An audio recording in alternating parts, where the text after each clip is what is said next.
ಮಹಾಮಾವು ಸೈನಿಕರ ದಿನನಿತ್ಯದ ರಕ್ಷಕ. ಇದು ಇಂದು ನಂಬಲಾಗದ ಕಥೆ, ಆದರೆ ಕಾಲಾನಂತರದಲ್ಲಿ ಒಂದು ಮಾಯಾಜಾಲದ ರಾಜ್ಯವಿತ್ತು. ಆ ರಾಜ್ಯದ ಹೆಸರು ಆಹಾರಗಡ. ಆ ರಾಜ್ಯದ ಕೇಂದ್ರದಲ್ಲಿ ಇದ್ದುದು ಒಂದು ವಿಚಿತ್ರವಾದ ಮಾವಿನ ಮರ.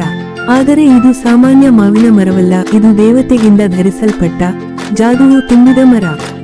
ವರ್ಷದ ಪ್ರತಿ ದಿನದಂದು ಈ ಮರದಿಂದ ಬೀಳುತ್ತಿದ್ದ ಮಾವಿನ ಹಣ್ಣು ಒಂದು ದೊಡ್ಡ ಹಣ್ಣು. ಇದು ಸಾಮಾನ್ಯ ಹಣ್ಣಿಲ್ಲ. ಇದು ಎಷ್ಟೋ ದೊಡ್ಡದು. ಇದೊಂದು ಹಣ್ಣು ದಶಸಹಸ್ರ ಜನರಿಗೆ, ಅಂದರೆ 10,000ಕ್ಕೂ ಹೆಚ್ಚು ಜನರಿಗೆ ತಿನ್ನಲು ಸಾಕಾಗುತ್ತಿತ್ತು. ಈ ಹಣ್ಣನ್ನು ಸಂರಕ್ಷಿಸಲು ಹಾಗೂ ಅದರ ಉಪಯೋಗವನ್ನು ಸಮರ್ಥವಾಗಿ ಬಳಸಲು ಅರಸು ನೇಮಿಸಿದ್ದ 100 ಪ್ರಭುತ್ವ ಸೈನಿಕರ ಒಂದು ತಂಡ ಇತ್ತು. ಅವರ ಕರ್ತವ್ಯ ಏನೆಂದರೆ ಹಣ್ಣಿನ ಮೇಲೆ ಕುಳಿತು ಪ್ರತಿದಿನ ಚಾಕುಗಳಿಂದ ಆಚರಿಸಿ, ಕತ್ತರಿಸಿ, ತೆಗೆದು ತಮ್ಮ ಬ್ಯಾಗುಗಳಲ್ಲಿ ತುಂಬಿಕೊಳ್ಳುವುದು. ಅದೇ ಅವರ ಊಟ. ಒಂದು ಹಣ್ಣು ಅವರ ನಿತ್ಯದ ಆಹಾರಕ್ಕೆ ಸಾಕಾಗುತ್ತಿತ್ತು. ಸೈನಿಕರು ಮಾವಿನ ಹಣ್ಣಿನ ಮೇಲೆಯೇ ಏರಿ ಕುಳಿತುಕೊಂಡು, ಕೆಲವರು ಹಣ್ಣಿನ ಮೇಲೆ ಜಾಸ್ತಿ ದಪ್ಪ ತುದಿಯನ್ನು ಕತ್ತರಿಸುತ್ತಿದ್ದರೆ, ಇನ್ನೊಬ್ಬರು ರಸ ತುಂಬಿದ ಭಾಗವನ್ನು ಸಂಗ್ರಹಿಸುತ್ತಿದ್ದರು.